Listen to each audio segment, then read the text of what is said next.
Okay, then I'm going to give you all a very warm welcome to this first session in a series organized by KUNO platform.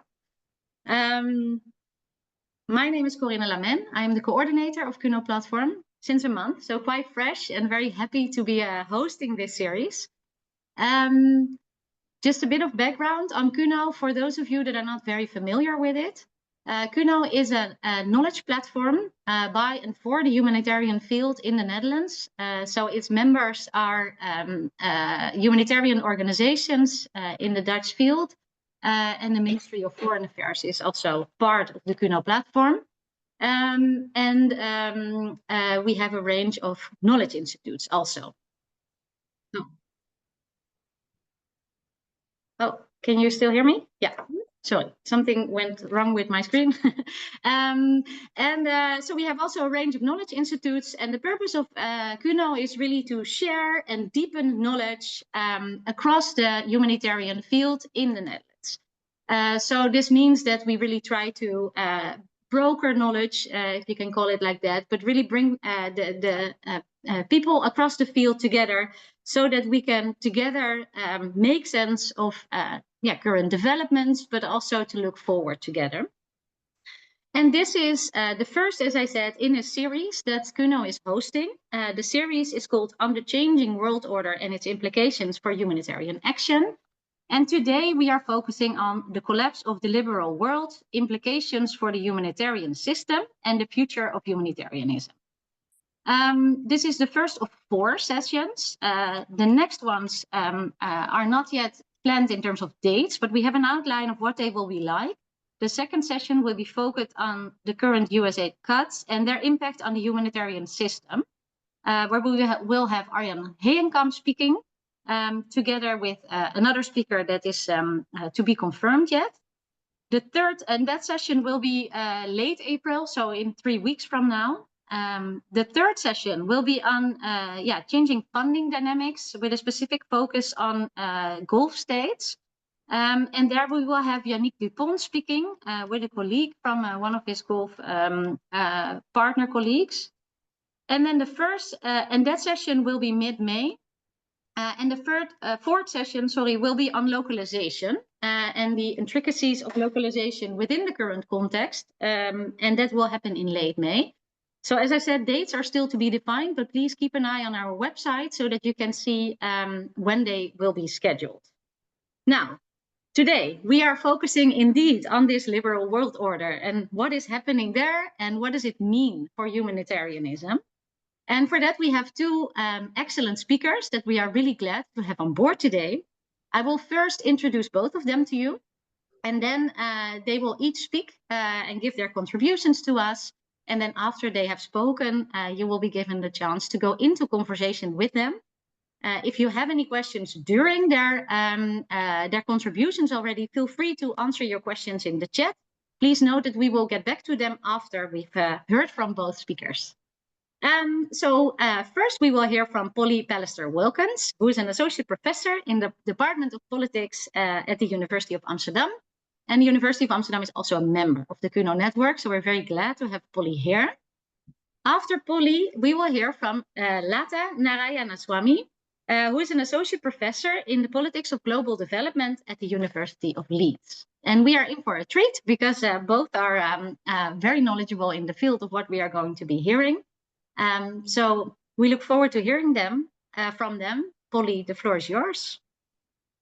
Thank you, Corinne, and thank you for the invitation. And hello to everybody. I recognize some of the names on the screen, so good to see the people that I know and the people that I don't know. It's nice to meet you. So I mean, this is no small task, I think, right? 10 minutes to discuss the changing liberal order or the collapse of the liberal order. I don't know if we've decided on a particular whether it's changing or whether it's collapsing. And I think the first thing I think we need to acknowledge is that, of course, what has been happening recently in the last few months is unprecedented, right? I think it doesn't do us any favors to sort of necessarily pretend that this is business as usual, that, oh, things have always been bad. I think that's actually sort of, that's not a helpful mindset to approach this with, to recognize that this sort of moving incredibly fast and breaking an awful lot of things is incredibly damaging and is having, of course, huge impacts. Most importantly, huge impacts on aid recipients, right? People are dying because of this, and we really, really need to acknowledge that. Of course, it's having a huge impact on people in the sector, people working in the sector. There's huge uncertainty, huge insecurity, and I think, you know, we really need to acknowledge that. But of course, at the same time, I think it's important that we sort of understand also that these fears of this collapse of this world order that we are so used to humanitarianism operating in, it's sort of you know, it's normal space, so to speak, you know, isn't necessarily a new thing, right? When I have been working over the last few years with folks in the sector, you know, the change, the fear that we are moving to a post-liberal world has been a key concern. And what this means for the space in which to operate, the security in which to operate, has been and is a key concern. It's seen as one of the major threats to humanitarian operations, alongside possibly and in conjunction with climate change. And of course, those two things coming together is also an incredibly you know, worrying outlook for the future. And of course, I think it's also important that we recognize that, and we all, I think many of us have this tendency, and it's partly because the US is the world's global hegemon, that we exceptionalize the US in this, you know, in these instances. But I think, you know, this is KUNO, we're talking in the Dutch context. I think there are people here from the ministry that we need to also recognize that this isn't solely an American issue, right? This isn't solely the US. We're not seeing cuts to aid solely coming from the US, right? This is also, you know, has been a problem and is an issue in the Netherlands. It's an issue in the UK. It's an issue in Scandinavia. Some of the major kind of liberal powers, which we have got used to being the backbone of an international aid system, have been in various different ways shrinking the humanitarian space. So I think that's really important also for us to acknowledge. And I think, you know, we also know, let's not be, you know, naive here. Let's also, you know, recognize that we also all know that humanitarianism has been and has been always beholden to kind of geopolitical power structures. It has always been beholden and subject to great power politics. It doesn't exist separately from that, even if we want to think and wish that it could operate separately from that, right? And I think, you know, that's very, very important to acknowledge. And of course, we also need to acknowledge, I think, that, you know, in many ways that has become more obvious in the last few years. Of course, it's not unique the last few years. If we think about what's been happening with the clear attacks and death, perhaps we could say, of international humanitarian law. Again, this is not something that is new, right? We have seen repeated attacks, repeated, you know, states not recognizing, not respecting international humanitarian law. But I think we also need to acknowledge that something has changed. Something has shifted. The level of outrage when we see, for example, aid workers being summarily executed, as the 15 members of the Palestinian Red Crescent were last week by the Israeli army in Gaza.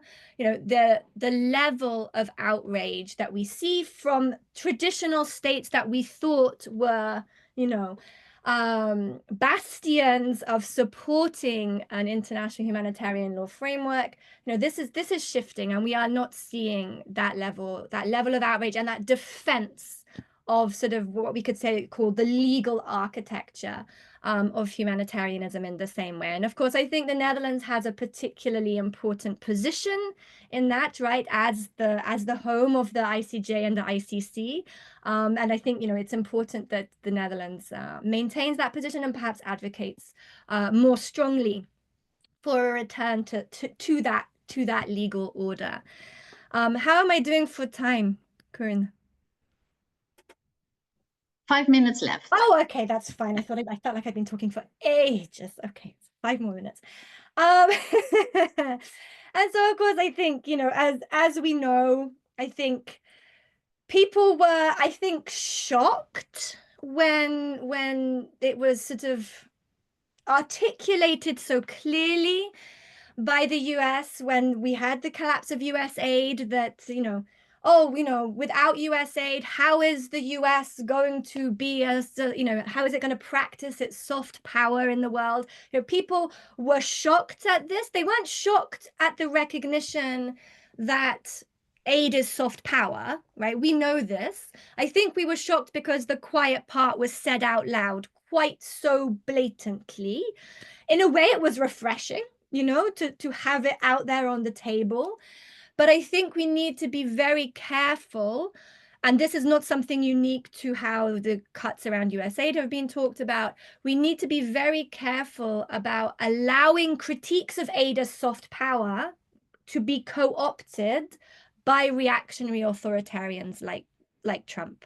And this is sort of the problem often that we see, especially those of us who work in academia, those of us whose jobs is to sort of speak truth to power and critique the aid system. We critique the aid system, and then we often see our critiques being used to actually advocate for worrying developments, right? And we have to say, this is not what we meant. When we said that refugees had agency and they wanted to work rather than sit abjectly in camps, we didn't mean that you should build export processing zones next to refugee camps in like Dadaab and they could all go and make IKEA furniture. This is not what we were advocating for when we were talking about these kinds of things. So I think we have to be very careful in sort of recognizing how our critiques can and are co-opted by political actors that do not have the commitment to humanity and saving lives that, you know, even I think the sort of harshest critics of humanitarianism actually still hold dear. And so we know that the cuts are having profound consequences, that many people are dying, needlessly dying as a result. But I think we need to be able to sort of hold different positions at the same time. We need to be able to recognize the limits of aid, the critiques of aid, you know, the recognition that yes, it is soft power, but also recognizing that at the same time it saves lives. And those are difficult positions to hold. It forces us to be somewhat ambivalent, right? But we do need to, I think, again, and this is getting me onto what we can do to move forward in this time, is to fundamentally place people in crisis affected communities at the center of thinking about how we work in this current moment, right? And not just get super depressed and want to hide under the duvet, but actually think, okay, how can this moment be used actually positively by the sector? And I don't mean necessarily replacing it with kind of corporate fundraising schemes and, you know, changing the sector in a completely different way, but actually thinking about some of the long-held frustrations that have existed in the sector and actually thinking about, well, maybe it's really time to actually implement them. So this morning I had a push notification from DevEx asking us where the cash was the future of aid. And I feel like we have been asking this question for at least 10 years. And maybe cash is the answer to aid in a system now where we don't have the same amount of money. We're not going to be able to run operations and programs in the same way. And so maybe it really is time to trust crisis affected communities to tell us actually what it is they need, what they are already doing, and how we can help them, right, in, you know, practicing a kind of everyday humanitarianism that is actually capable of responding in very real time with, you know, on the ground knowledge about what it is that communities need, and not to sort of go back all the time to this kind of Dunantist tendency that humanitarianism is kind of strangers coming from the outside with some form of neutrality and impartiality and independence and thinking we know better about what it is that communities need. And I think if we put recipients first, if we are honest with recipients about what is going on, right? That yes, this program has closed because these cuts are in place, right? And we are all actually now affected by these cuts, you and all of us in different ways, of course, recognizing we are all very differently hierarchically situated. But what I think this has the potential to do is to actually recognize that we are all in solidarity with each other at this time. Some of us, of course, are facing far greater levels of risk and harm, but that this affects us all.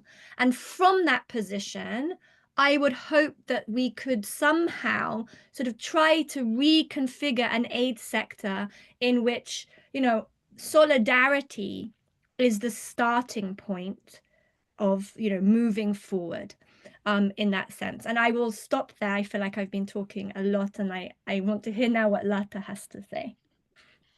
Thank you so much, Polly, for that thought-provoking contribution. So again, an invitation for everyone to raise your questions in the chat during the contributions. Then we will get back to them after Lata's contribution. Lata, the floor is yours. We look forward. Thank you all so much. Thank you, KUNO, for inviting me to join you all. It's wonderful to virtually be with all of you today. So I wanted to sort of invite us to think collectively about two related ideas in terms of thinking about how we make sense of what Polly has rightly said are rapid changes. I mean, even if we thought Trump was going to break things, I don't think anybody thought he was going to break them as quickly as he has. And I think we can acknowledge the fact that we're all maybe in some sort of shock, but that doesn't mean we don't now have to work out what to do with that shock and actually find a way forward. So I'd like to start by thinking about two things. So the first is to step back a little bit and to think about the language of crisis, because this is very foundational to the notion of humanitarianism and how humanitarianism responds to the challenges, right? It's always in the context of a crisis. And then the second thing I'd like to think about is the implications of unsettling this idea of crisis and how we understand the relationship between humanitarianism and this now collapsing, if you like, liberal world order. So the first thing I want to reflect on is this language of crisis. So what does crisis actually mean? Now, crisis, I guess, historically and in lots of contexts, and certainly for humanitarian action, is very commonly used to describe something that is time-bound. So it's a catastrophe, it's an event, it's a natural disaster, it's a turning point, it's a rupture. And at this point in the history of humanity, however, what we're seeing is that this language of crisis is actually becoming diluted. Now, that doesn't mean it doesn't have value, right? Because it gives us a sense of urgency. It's actually crucial. So if we want to respond to an acute challenge in a timely fashion, the language of crisis is really good because we can galvanize resources and people, and it's necessary, right? After a tsunami or after an earthquake or whatever. So that's fair enough. The challenge I think we're facing now is that we're increasingly using the language of crisis to describe challenges that don't have a clear beginning or end.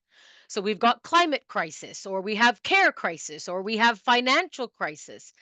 And the added challenge here is that these are not random, unpredictable natural phenomenon, but they are themselves the result of expressions of power.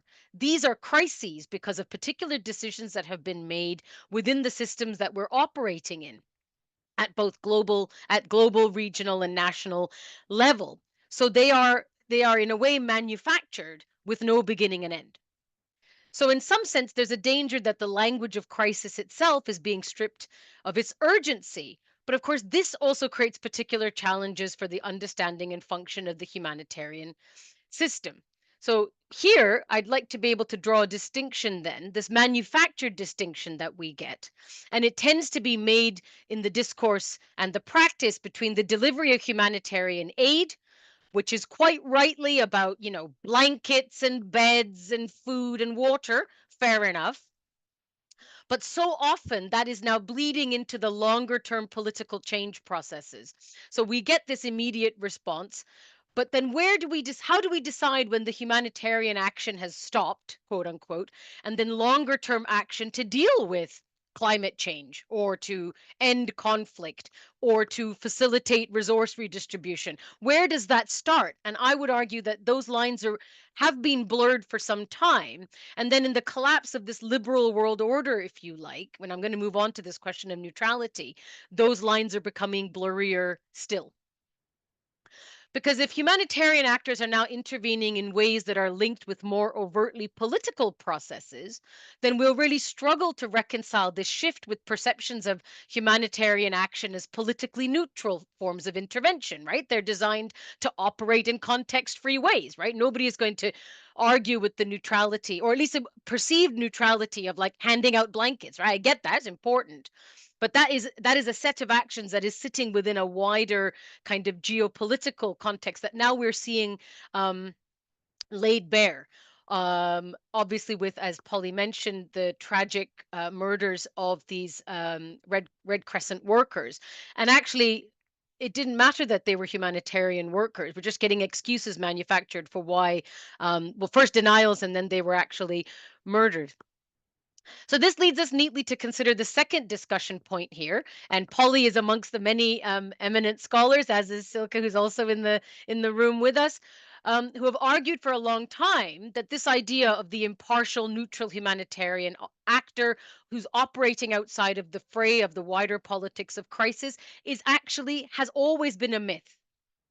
But it's integral to maintaining the wider illusion of the liberal world order itself, because the neutrality of the humanitarian actor actually reflects the wider belief in a liberal world order that also exists outside of power or politics. But actually, what we can see when we dig is that this is imbued with delusions of white saviorism, and these are as likely to either invisibilize or exacerbate inequality. So, in a way, the liberal world order, I guess I would say, is also a kind of myth. And it also exists outside of those systems. And actually, what we're seeing now is that it never did. Even if we can agree that it's in whatever form it existed, it's collapsing. I would argue that it never sat outside those politics clearly. So I'd like to quote from a recent article by Margot Tudor, an academic based at the University of London. And she really sets out this eloquently, this central deceit. So she says, and I quote, "To create the archetype of the savior, one must continually construct the archetype of the saved as passive, needy, infantilized, and desperate to justify continued operations and growth in a sector that should ultimately be aiming for its own redundancy." So the related point here is that the luxury of neutrality itself is only available to those people who are raced as white. Everyone else will also be located in relation to their perceived geographical, religious, and or ethnic alignment. And the question for humanitarianism then is whether space can be made for a more honest reckoning of the world as it actually exists, rather than how we would wish it to be. And even here, Gaza is actually pointing to the ways in which even whiteness is no longer a protection, right? It's the geopolitical adjacency to Palestine that is also actually putting white humanitarian workers at risk in ways that even their own governments don't want. So there's currently an inquiry going on in the UK, a call for evidence for what's happened to the I think it's the World Central Kitchen workers, and the government doesn't want to release the information, nor are they asking any deep questions, which to me is extraordinary. So even the geopolitical tensions are actually removing the protections, even that maybe historically whiteness afforded in terms of being able to maintain a neutral position. But what we are seeing in the rapid and sharp realignments accompanying the second Trump presidency is, as Polly said, and it's worth reiterating, they're just saying the quiet part out loud. Might has always been right. And people in many countries around the world, including in the US itself, have understood this all too well for well over 100 years, right? So this isn't new information for lots and lots of people around the world. The US's recent actions are rather extreme symptoms, not causes. The wider system of aid and multilateralism, of which the humanitarian system is an integral part, is an expression, as Polly said, of both hard and soft power, but it also reproduces and reinforces colonial power relations, right? So the hard power is, of course, the control of money, And that's geared towards shoring up broadly Western geopolitical interests. And then the soft power, especially in humanitarian action, is the capacity to make it look like donors care. They only want to help. The aid demonstrates an investment in the idea of development or women's empowerment or global health or security, or we are responding to emergency, allowing the creation of an illusion that we're all in this together. And that also helps to mask the sort of hard power colonial realities. So, what I would love to discuss further with all of you is what a reimagining of humanitarianism will look like. But in my mind, that has to start with a reckoning of not just the political systems that its perceived neutrality props up, but how humanitarian action is itself a function and expression of dominant power relations. And I think I would acknowledge that this is deeply unsettling work for the humanitarian sector, but it's necessary work because otherwise we are never ever going to be the change that we want to see. So I'll stop there, and I'm really looking forward to the discussion. Thank you. Thank you very much, Lata, and Polly again, also for very thought-provoking, perhaps even some quite provocative statements that you made, which I think are excellent to open up the conversation. I appreciate your attention to the capturing and hijacking of narratives that is happening for political purposes, but also the deflation of crisis language, but also how crisis can also be hijacked as a term for pushing through some decisions. And indeed, the attention to the colonial and decolonial elements in the humanitarian field that have existed for long and that indeed need attention. I see a hand raised by Silke. So let me first go to Silke. And I also see a question here in the chat. So Silke, if you would speak out, then I will read the question in the chat also. Thank you very much, both Polly and Lata, for these wonderful interventions and also for the call to think new and to think political. And I raised my hand because I thought it would be too difficult to put it in the chat. I will try to keep it very, very short. I'm starting with cash. So Polly, you brought up this point, and I think we all know that remittances dwarf the contributions of international aid organizations.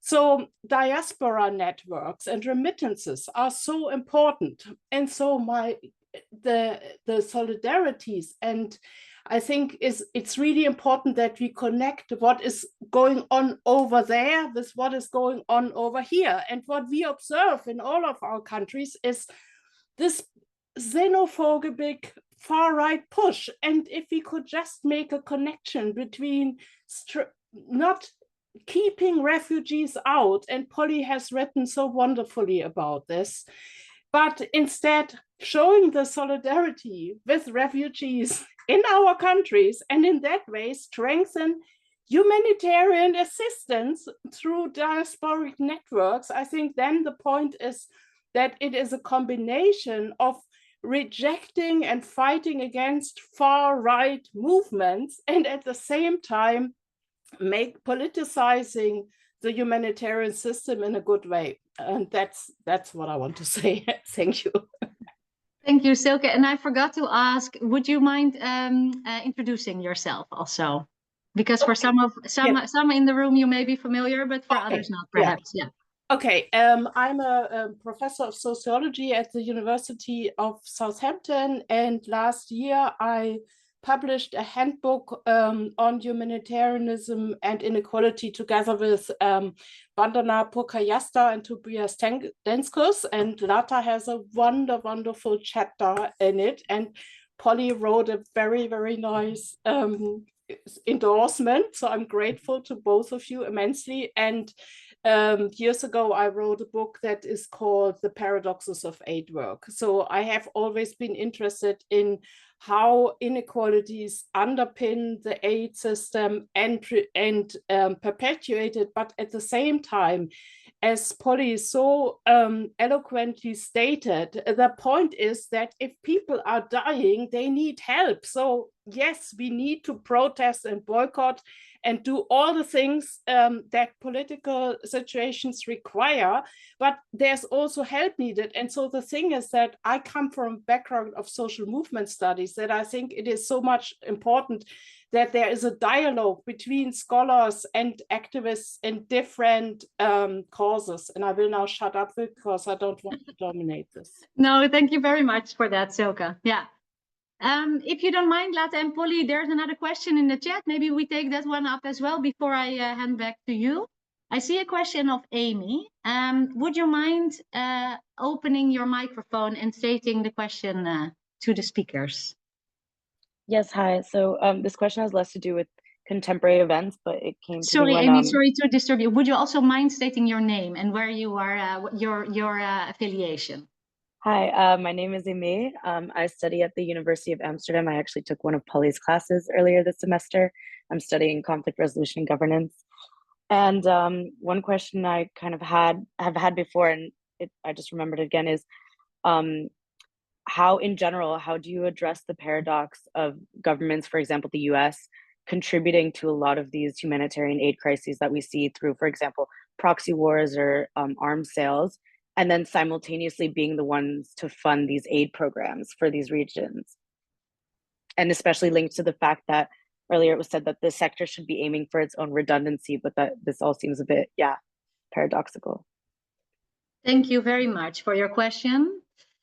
So Lata and Polly, I'd like to give it back to you now on indeed the relevance of the diaspora and also this question on, well, the politics involved with US aid interventions.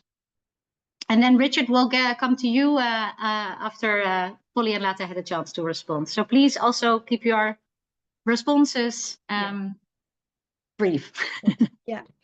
I mean, I think, Silke, this is such an important question and point about, diasporic networks. And I think it speaks to something bigger also within the how we think about humanitarianism. And I am continuously frustrated about this, and I've written about this a lot. And this is a sort of imagined geographies of humanitarianism, that humanitarianism happens over there to people we don't know, to strangers. And it's not humanitarianism if you do it with your kinfolk, right? It's somehow, again, it speaks to the lack of neutrality. And I think that right now that's just not a helpful in the politics. We are all facing this politics, whether it's a rise of xenophobic far right parties in Europe, the US, elsewhere. We are all in this together, and I think the climate crisis, as differentially situated in terms of risk as we are, forces us to recognize that maybe we will actually really get to a humanitarianism that acknowledges a universal humanity, and not that actually the way in which it tends to have been historically practiced as, okay, we have a universal humanity on the basis of which we sort of normatively legitimate our right to intervene, but that we are not actually we're not equal, right? And of course we are not equal. But from that, I think we can and we should acknowledge relationships of solidarity and really try to overcome these humanitarian geographies, which I think are so damaging. And we see it when Europeans exclaim, like we had in the Netherlands, oh, I can't believe we're having to do humanitarian work in Ter Apel. We're the Netherlands. We don't do humanitarianism in the Netherlands. And you have to sort of, yes, that's true. And yes, we need to acknowledge how the Dutch government manufactured a humanitarian crisis in the Netherlands. But at the same time, we are not exceptional either, right? And it's not helpful to perpetuate these kinds of geographies. I don't know if can I ask, can I move now? Because we have many hands still, and I'd love to keep the conversation going, but thanks very much. Lata, would you like to respond also? Yeah, I mean, very quickly, just to say thank you, Silke, for your very kind words. And also just to say, I think this business of geographies of humanitarianism is really important, because I'm also struck by, whether it's austerity, some of the ways in which we are just denying resource, but actually that's not a crisis. Also, somehow this is just good economics or something, however it's being described, which is the excuse being made about, securonomics or some nonsense that the UK Chancellor is using at the moment. So this is not a crisis, even doesn't even count as a crisis. It's just part and parcel of, UK governance at the moment, for example. And I know it's an issue in lots of other places. But Emma, to answer your question, I mean, I mean, all to say is yes. I mean, the hypocrisy is built in. And I think one of the things that I find in a way that is also something for the humanitarian sector and this idea of humanitarianism to think about is also the way in which the offer of aid or humanitarian support is also used as a way of masking this geopolitics. So I'm getting quite sick of hearing governments go, oh, no, we're sending humanitarian aid into Gaza, as if that is solving the you don't want to name the problem, you don't want to name your complicity in that problem, but somehow the fact that you're sending this aid absolves you of responsibility. So we see a weaponizing of this language that we also need to name and frankly shame. And I think as within, whether that we're in the humanitarian system or we are academics trying to support more critical thinking about it, which is where I would situate myself, I'm absolutely keen that we can be overtly political, and we need to call that out, and we need to be critical of that weaponization, because it's just it's hypocritical and just disgusting. I'm going to bringing a bucket of water after I've set the fire, I think, is the latest kind of analogy I've seen for that. Thanks, Lata.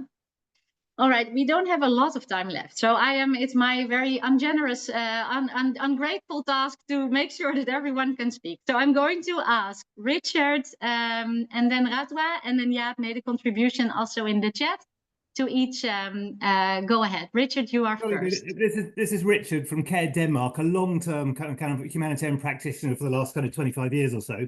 And a lot of the words you're saying, putting recipients at the center of the crisis, solidarity, hierarchy, and all the rest of it. Obviously we've been down this road many, many times and been involved in a lot of the locally led discussions.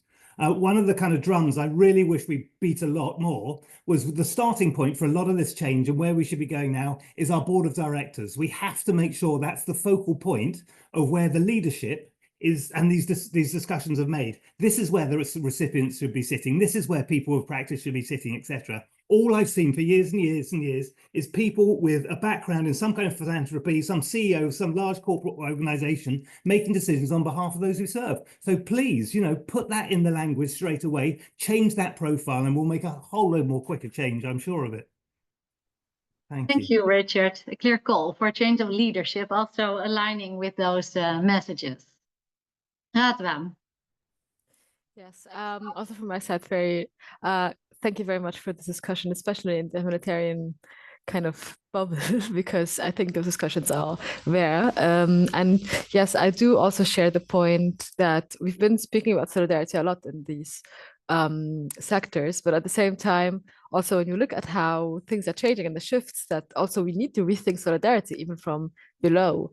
And I'm really wondering, like now there are also all of these calls to a new internationalism and different ways of also rethinking transnational solidarity, especially because the movements they're weakened, there are great backlashes, and the crisis is ongoing and it's affecting all. So what are maybe some kind of notions that you can throw in for thinking out of this kind of crisis notion to rethink solidarity? So go deeper into your point, actually, Lata and Polly, of course. And where are you based, Lata? Where are you? I'm from Medico International in Germany, and we've always been in this ambivalence of abolishing aid and still defending it and criticizing it. So it's but it's taking new turns now. Yeah, thank you very much. And also that attention for actually the shrinking space for solidarity also, indeed. Jaap, you made a comment in the chat about how the Dutch Relief Alliance is already trying to address some of the concerns that were raised. Would you like to say a bit more about that? Yes, thank you, Corinna. My name is Jaap from Van Larenstein University in Velp in the Netherlands. Very good discussion, and to me, many of the topics that are mentioned are, of course, very important, but they have been there for many years. It's not new. It's amplified. It's much more polarized now. But I just put the example of the Dutch Relief Alliance there, and there are many others that have made all these concepts and academic discussions very, very practical, and they have operationalized what it means to have locally led action, for example, or what it means if you work with localization. So there are so many very practical ways that this is done that would help a discussion like this, and otherwise it stays very academic and quite moral, honestly. My question to you would be, if I would be the CEO of, let's say, Oxfam or World Vision, and talk to Minister Klaver tomorrow, or to the Prime Minister, what would be the best and most practical advice I can give? Thank you, Jaap. Question is clear. Okay, I'm going to hand to Polly. You have around 1.5 minutes to address 3 questions, and then we'll close with Lata. Also, Yeah. 1.5 minutes more or less.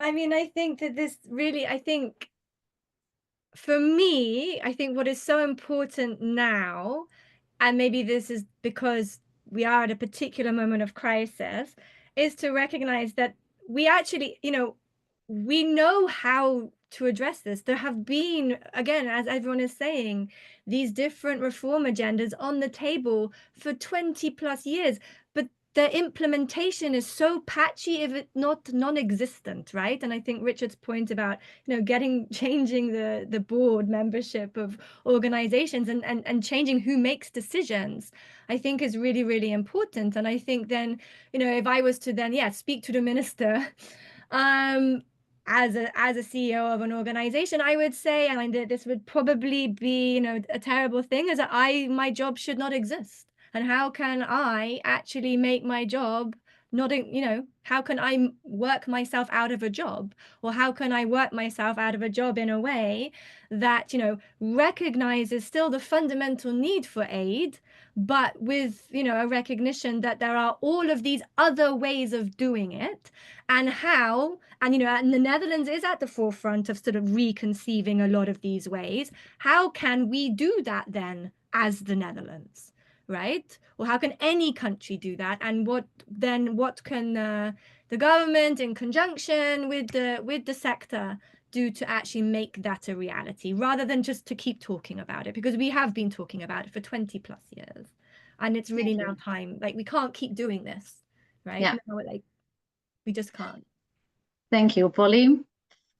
Lata, maybe over to you, and can you also speak to Ratwa's question maybe about the solidarity and how to uphold that? Yeah, I mean, thank you all for your really thoughtful comments and engagement, and for being here. Amazing. Never enough time, but to try to do a little bit of justice to what's been said. I mean, I think, to work backwards, what I would want to say to a minister would be that we need to be overtly political, right? There is no question of thinking about different forms of, crises, or expressions of inequality, or crisis, as somehow separate from the broader decision-making context that we're in, the geopolitics of the spaces that we're in. So we couldn't. So if you're in Europe, we can't separate the issues that we're seeing from Fortress Europe. We're literally allowing people to drown in the Mediterranean, and we're paying Libya huge amounts of money to do it. Let's join up the dots. And the humanitarian sector has a responsibility to say that out loud. In terms of solidarity, Radwa, good to see you, Radwa, by the way, again. I think it's absolutely right. But I think it goes back to Polly's point that actioning that's quite difficult, because ultimately we don't really have a sense of shared humanity. I think the difficulty of the humanitarian development space is, as you said, Polly, it's stuff that's happening out there to other people. And we really struggle to move away from this sense of benevolence. I do this out of the goodness of my heart. Giving aid is this expression of my goodness. I have a sense. So you can use that benevolence lens as an expression of shared humanity, but it's not solidaristic. We shift this landscape when we start to understand that those problems are also our problems, where we are also at the sharp end of the risk of increased flooding and that losing my livelihood, which is why, like, the cuts to US aid have been, in a way, that business of holding these two truths. The thing that's been shocking for me is people who are in, again, not because it's only mattering to me because of that. But it's striking because it lands differently when people who share my educational background and my socioeconomic class are losing their jobs on a Sunday. Those are people that suddenly, and we need to make everybody relatable in that way, right? So people who are in a conflict zone are no different to me. They're just in a different context, but I am part of that problem that's created. So we need to work out a true solidarity is that shared humanity, and it could happen to me. And that's why it's important for all of us to pull in the same direction, right? We need to move that sort of charity benevolence and think about genuine solidarity is about that shared humanity where it matters to me that you're all right? The relationality of that's super important. But you're absolutely right. It's an important thing it's a different thing to say, completely different, I think, to action.